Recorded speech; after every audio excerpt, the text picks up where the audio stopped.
Voici donc une astuce que pas mal de personnes ont sollicité. Donc vous voyez deux personnages, un personnage que j'ai créé moi-même à partir d'autres personnages, un petit mélange. Un jour je vous raconterai un petit peu comment on fait. Et notre petit Barnaby, le chien de Gary Pyle.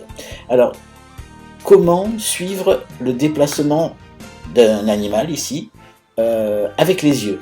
C'est tout bête, mais il y a plein de gens qui se posent la question. Alors, on va d'abord mettre une animation à notre chien. Donc, on va chercher les animaux, les chiens et la marche. Voilà, on va prendre une marche, un chien content. Donc, c'est parti. Une fois, deux fois, trois fois, quatre fois, cinq fois, six fois, sept fois, huit fois, et stop. Alors, je l'ai fait au pif, hein, bien évidemment. On va voir si c'est bon ou pas. C'est pas mal. Ah, il passe derrière, ça c'est moins bien. Donc, ok, c'est pas grave. On vient le positionner devant. Donc, plutôt, on va positionner notre personnage ici derrière. Ça sera plus simple. Voilà. Hop. Donc, ça va donner ceci. Voilà. Donc, quand c'est un personnage 360, on peut commencer par s'occuper de sa tête. Donc, on vient ici, Head Rotation, et on positionne le départ. Voilà. On verra les yeux plus tard. Baisser un peu la tête. Ok, on va prendre un autre point intermédiaire. Par exemple ici, on lui fait revenir, on la fait revenir comme ça, et on lui fait baisser la tête le maximum. Donc comme on ne peut pas aller plus loin que ça, on jouera tout à l'heure avec les yeux. Et enfin, jusqu'à la position finale.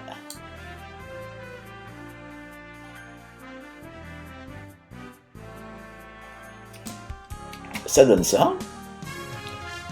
C'est pas mal. On voit qu'elle suit les yeux. Voilà, c'est parfait. Alors maintenant, on va lui donner plus de réalisme.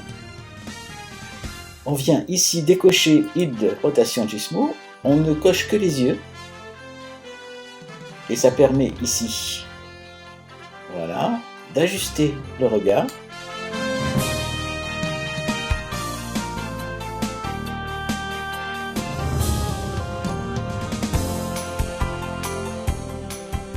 Là, on recale pour être un peu plus précis.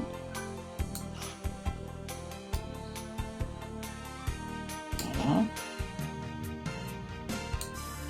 Et la position finale. Voilà. Ce qui fait que nous allons avoir un mouvement quand même beaucoup plus réaliste, puisque les yeux suivent bien le petit chien. Voilà. C'était l'astuce du jour. Vous voyez, c'est pas bien compliqué, mais il fallait le savoir. La deuxième astuce, c'est quelque chose de vraiment important parce que vous allez souvent en avoir besoin. Ici, notre animation commence sur l'image numéro 1. Imaginez que vous vouliez créer quelque chose avant. Plutôt que de faire deux projets, on va faire ça sur le même projet. Mais il va falloir décaler toute l'animation sur la timeline. Qu'est-ce qu'on fait? On ouvre cette fameuse timeline. Vous vous assurez que la ligne projet ici est bien ouverte. Si vous pouvez le vérifier par ici, hein, vous cliquez sur projet. Et vous venez sur la première image. Vous faites un contrôle-clic droit pour Mac. Et là, vous avez une ligne qui s'appelle Insert Frame. Et donc là, on l'ouvre. Et si on veut, par exemple, 2 secondes avant ou 3 secondes, on va même mettre 3 secondes, 3 fois 25, 75 images. On fait OK. Qu'est-ce qui se passe maintenant? Eh bien, c'est que quand je lance, il ne se passe rien jusqu'à la 75e image. Voilà. Ça va nous permettre de pouvoir ici, dans toute cette partie-là, créer autre chose. Troisième et dernière astuce pour aujourd'hui, comment enlever l'animation d'une partie du corps en laissant le reste tel qu'il a été prévu. Je vous ai fait un petit exemple ici. Regardez notre ami James Bad. Je lance. Vous voyez que tout le corps bouge normalement, puisque je lui ai appliqué une animation de course, mais que la main ici reste toujours avec le revolver pointé. Alors, on va défaire ce que j'ai fait et on va vous donner l'explication. Donc voilà, nous allons repartir de notre original, ici, auquel j'ai donné un mouvement de course, tout bête. Vous voyez que les mains, ici, donc montent et descendent, bien évidemment, pendant sa course. Donc je reviens au début, et je vais mettre déjà le revolver dans la main de mon James. Donc pour cela, je viens ouvrir mon sprite editor et je vais prendre cette main là et lui adjoindre le gun. Voilà. Alors première chose à faire, c'est que vous allez voir que sur la première, hop, et la paire derrière, ce qui est logique. Donc on vient sur la timeline, on vient chercher notre sprite ici.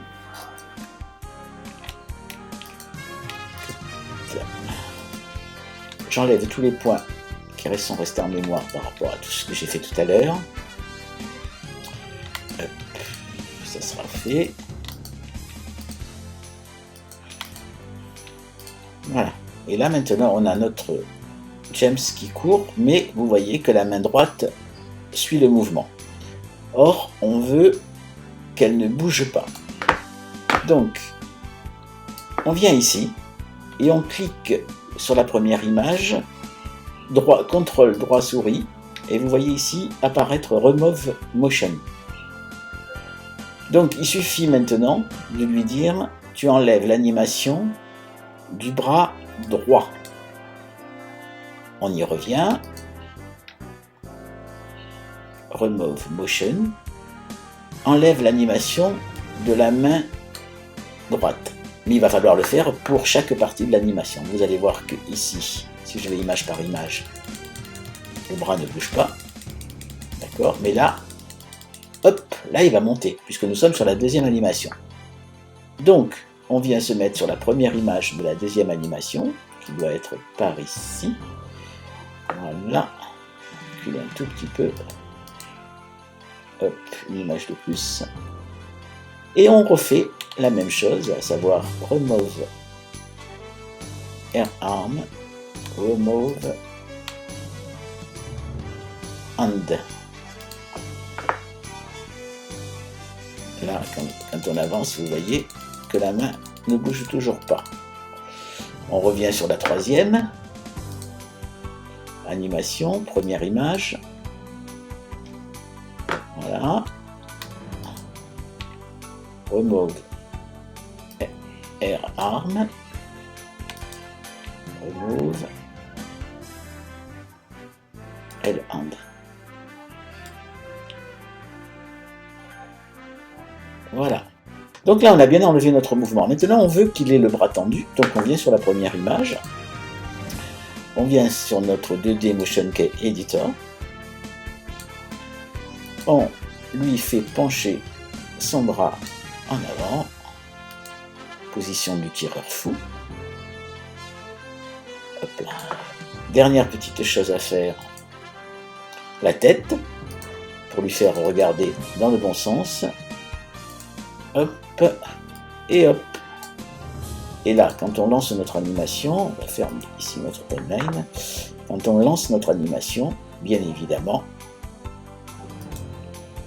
on a la course. Voilà, c'était ma troisième astuce du jour. Je pense que ces 3 astuces-là sont assez importantes et vous aideront. Vous aideront. Je vous rappelle que le manuel en français est disponible sur ma boutique au modique prix de 8 € hors taxe. Le manuel, il y en a 2, c'est plus de 1000 pages, destiné à vous aider à connaître ce logiciel sur le bout des doigts. À bientôt!